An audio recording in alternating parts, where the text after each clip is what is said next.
विशाल हनुमान मंदिर प्रयागराज में आप देख सकते हैं, जहां हनुमान जी लेटे हुए हैं। यहाँ पर आप देख सकते हैं और यही आज हम आपको चल के दिखाने वाले हैं। ये हनुमान जी का बड़ा विशाल मंदिर प्रयागराज में स्थित हनुमान मंदिर। जी हाँ दोस्तों, जहाँ हनुमान जी लेटे हुए हैं ये गंगा जी के पास स्थित है और ज़्यादा पानी भरने पर कभी कभार ये हनुमान जी डूब भी जाते हैं, मंदिर डूब जाता है।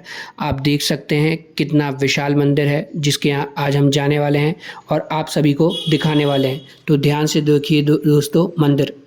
चमत्कार का दूसरा नाम हनुमान जी। जी हाँ, पौराणिक काल से बजरंग बली का नाम चमत्कारों से जुड़ा है। चाहे फिर सीने में बैठे राम जानकी के दर्शन करवाना हो या फिर लक्ष्मण जी को जीवित करने के लिए संजीवनी बूटी लाना हो, ना सिर्फ पौराणिक काल बल्कि कलयुग भी हनुमान जी के चमत्कारों से सजा हुआ है। हमारे देश में जगह जगह पर हनुमान जी के प्राचीन चमत्कारिक मंदिर हैं।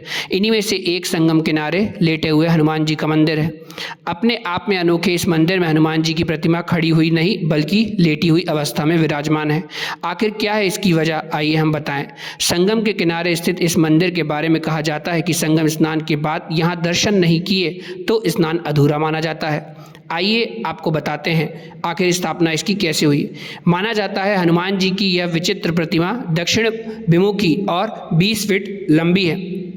माना जाता है कि यह धरातल से कम 6 से 7 फीट नीचे है।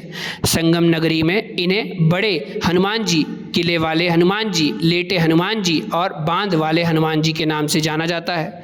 इस प्रतिमा के बारे में ऐसा माना जाता है कि इनके बाएं पैर के नीचे कामदा देवी और दाएं पैर के नीचे ऐरावण दबा है। उनके दाएं हाथ में राम लक्ष्मण और बाएं हाथ में गदा शोभित है। बजरंग बली यहाँ आने वाले सभी भक्तों की मनोकामनाएं पूर्ण करते हैं। यहाँ के बारे में ऐसा कहा जाता है कि लंका पर जीत हासिल करने के बाद जब हनुमान जी लौट रहे थे तो रास्ते में उन्हें थकान महसूस होने लगी, तो सीता माता के कहने पर वह यहाँ संगम के तट पर लेट गए। इसी को ध्यान में रखते हुए यहाँ लेटे हुए हनुमान जी का मंदिर बन गया। यह मंदिर कम से कम 600 से 700 वर्ष पुराना माना जाता है। बताया जाता है कि कन्नौज के राजा के कोई संतान नहीं थी। उनके गुरु ने उपाय के रूप में बताया हनुमान जी की ऐसी प्रति का निर्माण करवाइए जो राम लक्ष्मण को नागपाश से छुड़ाने के लिए पाताल में गए थे। हनुमान जी का यह विग्रह विंध्याचल पर्वत से बनवाकर लाया जाना चाहिए। जब कन्नौज के राजा ने ऐसा ही किया और वह विंध्याचल से हनुमान जी की प्रतिमा नाव से लेकर आए, तभी अचानक से नाव टूट गई और यह प्रतिमा जलमग्न हो गई।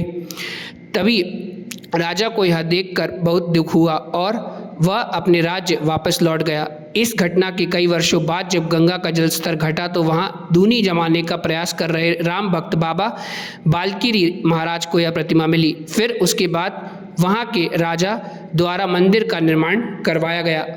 प्राचीन काल में मुगल शासकों के आदेश पर हिंदू मंदिरों को तोड़ने क्रम जारी थी, लेकिन यहाँ पर मुगल सैनिक हनुमान जी की प्रतिमा को हिला भी ना सके। वे जैसे जैसे प्रतिमा को उठाने का प्रयास करते वह प्रतिमा वैसे वैसे और अधिक धरती में बैठी जा रही थी। यह वजह से ही यह प्रतिमा धरातल से इतने नीचे बनी हुई है। तो यही था दोस्तों हनुमान जी के बारे में, मंदिर के बारे में, जिनके बारे में लोग देखकर यहाँ पर आते हैं।